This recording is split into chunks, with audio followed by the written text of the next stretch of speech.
राजधानी ऊर्जा की मांग एक बार फिर से जोरों पर उठने लगी। अब आप लोग केंद्र में हैं, एनडीए के सहयोगी हैं, क्या आप लोग की मांग अभी भी बरकरार है?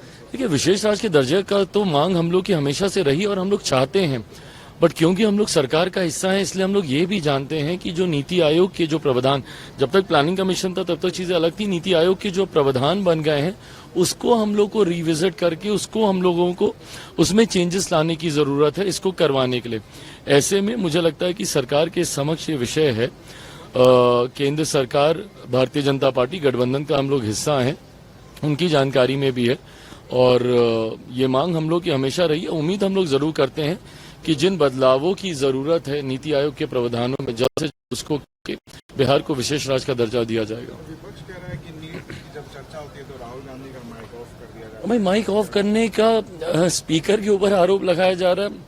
जाके देख लें स्पीकर की चेयर। अब तो नेता विपक्ष भी हैं, वो उनके पास पूरा अधिकार है, जाकर देख लें कहाँ है वो बटन उनके पास, क्यों माइक ऑफ कर दें। भाई, ये वही कांग्रेस की पार्टी है, 150 साल पुरानी पार्टी, देश की सबसे पुरानी पार्टी है ये। इन्होंने ही परंपराएं बनाई हैं और इन्हीं के द्वारा बनाई गई परंपराओं में से एक परंपरा है कि जब भी राष्ट्रपति जी का अभिभाषण होता है उस पर आए धन्यवाद प्रस्ताव पर चर्चा होती है। धन्यवाद प्रस्ताव को सर्वसहमति से पारित कर महामहिम के पास भेजा जाता है। उसके बाद कोई और चर्चा शुरू होती है। ना उससे पहले एडजर्नमेंट मोशन आ सकता है, ना उससे पहले किसी और विषय पे आप चर्चा कर सकते हैं। Having said it all, speaker ने ये भी लिबर्टी आपको दी, और स्पीकर ने नहीं, चेयर ने ही लिबर्टी नहीं दी, ये भी परंपरा का हिस्सा है कि राष्ट्रपति जी के अभिभाषण पर आप किसी भी विषय पर आप चर्चा कर सकते हैं।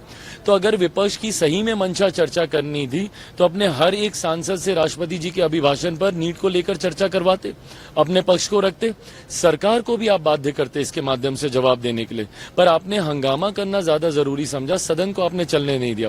फ्राइडे गया, सैटरडे गया, संडे गया, 3 दिन से आपने पूरी तरीके से इसको वॉश आउट होने दिया। तो अगर उस दिन फ्राइडे को अगर चर्चा हो जाती इस विषय पर तो आज कहीं ना कहीं विपक्ष भी अपनी बात रख पाता, सरकार भी अपनी बात रख पाता। बट हकीकत है विपक्ष को सिर्फ हंगामा खड़ा करना है, इनको किसी के भले बुरे से कोई फर्क नहीं पड़ता। 2025 के नेतृत्व पर बात हो रही कि भाजपा के नेतृत्व में चुनाव होना चाहिए। सुनील चौबे ने देखिए, कौन क्या कह रहा है नहीं कह रहा, मैं बिना किसी विवाद में उलझे हुए, ये अंतोगत्वा ये निर्णय गठबंधन को लेना है, ये किसी व्यक्ति विशेष को नहीं लेना है। गठबंधन के अध्यक्षों को साथ बैठकर, केंद्रीय नेतृत्व को साथ बैठकर ये फैसला लेना है। और आज की तारीख में बिहार में हमारे गठबंधन का नेतृत्व खूबसूरती से मेरे मुख्यमंत्री नीतीश कुमार जी ही कर रहे हैं और कोई कारण नहीं है कि अगला नेतृत्व वो ना करें। अगला चुनाव भी मुख्यमंत्री जी के नेतृत्व में ही लड़ा जाएगा।